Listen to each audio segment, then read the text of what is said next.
Develop the habits. You've got the brain power, you've got the energy, but develop the habits of success. So how do you start a business with no money under the worst conditions that your backer doesn't want to give you a dime? What do? Get ready for a lot of rejection, and at the same exact time, do the things others don't want to do. Do what's necessary, do what it takes, no matter what it is, and try not to hurt anybody along the way. You know, I often say there should be 12 people at the table, right? And we're having a discussion about something. And something may turn up that could be an opportunity. Half the people don't recognize it's an opportunity. A lot of people are comfortable in what they're doing. They don't want change. People actually get into a zone where they're very comfortable. So they don't like the idea of risk. I see people, they want to do one little house. Then I see people that want to do 10 houses, and I see people want to do thousands of houses. Now, this isn't a good time to be talking about houses, but the fact is, if you're going to think and if you're going to be doing something, do it big. In a certain way, it's better with the banks. In a certain way, it's better with buyers. You can make it more dramatic. I've always thought that each person invented himself.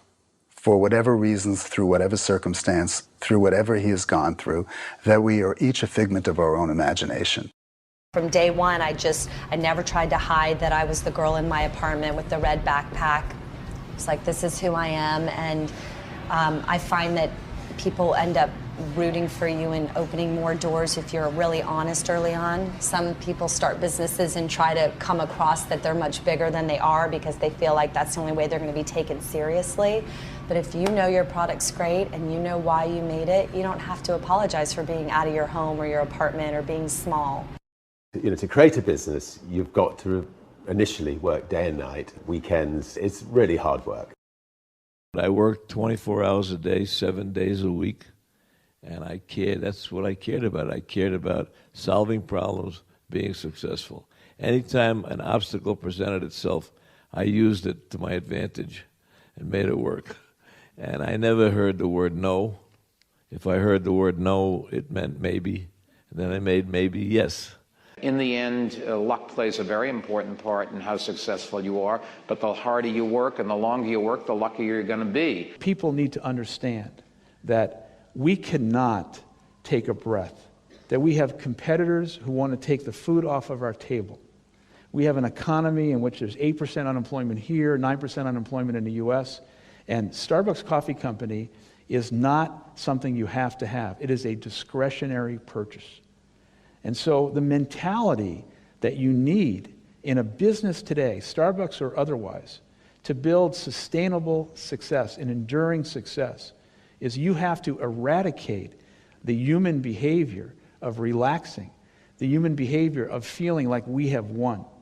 And what I have said in the last 2 years of Starbucks is there's no celebration, there's no victory lap. We haven't done squat. I don't have the same opportunity as you do. Yeah, you do. You do. You have every bit the opportunity that I did. And so you can go out there and do it. Somebody said, well, what was your goal? Goal? Make money. You have the power to just, you can sit down, you can code something, you can try it. It doesn't matter to you whether someone thinks it's a good idea or not, because you have the power to go put that online and, and see whether it resonates and connects with people. Stay focused on the stuff that you're providing to your users. You're going to make a ton of mistakes. It doesn't matter. You don't get judged by the mistakes. People don't remember those years from now. They remember the things that you did that were good. There's always going to have to be an element of luck, but I think more important is putting yourself in a business that can be ubiquitous, that really doesn't have limits. Because otherwise, there's always going to be a grind to it. But if the business, if it can't be something that you can visualize every business using or every consumer using, it's going to be tough to scale to be big enough or to have the perceived value to get you to that billionaire club. I grew up under a premise. Go in an industry that has a large profit margin. Don't go in one that's slim. Go in one that's large. Take what you've got. Your assets are your energy. Your assets are your willingness to just not be told no. The harder it is, the tougher it is, the bigger the challenge to get in, the bigger the opportunity behind.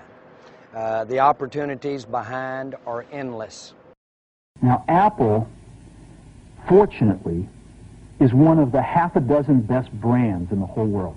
Right up there with Nike, Disney, Coke, Sony. It is one of the greats of the greats, not just in this country, but all around the globe.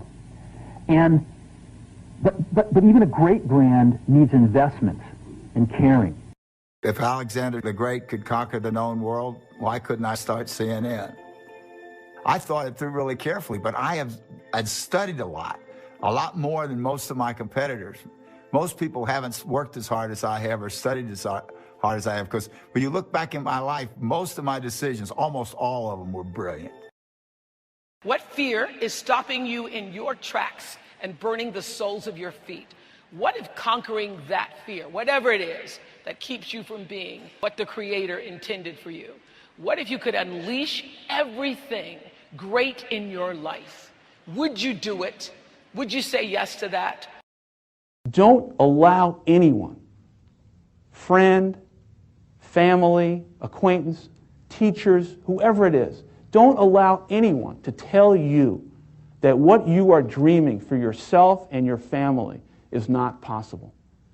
It is possible. Don't be one of those people 20 years from now are going to be walking around in a 9-to-5 job, miserable and angry and bitter.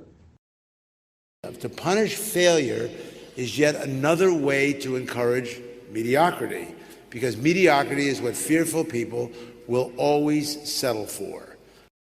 I like to see people. I think it's really important, even if it's 10 minutes. I hate all this new world of people aren't talking. So I like the idea of seeing people. I think you get a very different view when you look in somebody's eye. You know in a second whether it's right. I mean, I see these people, they're like 8 yards away at a desk and they're busy. I said, well, go and talk to them. Why are you emailing each other?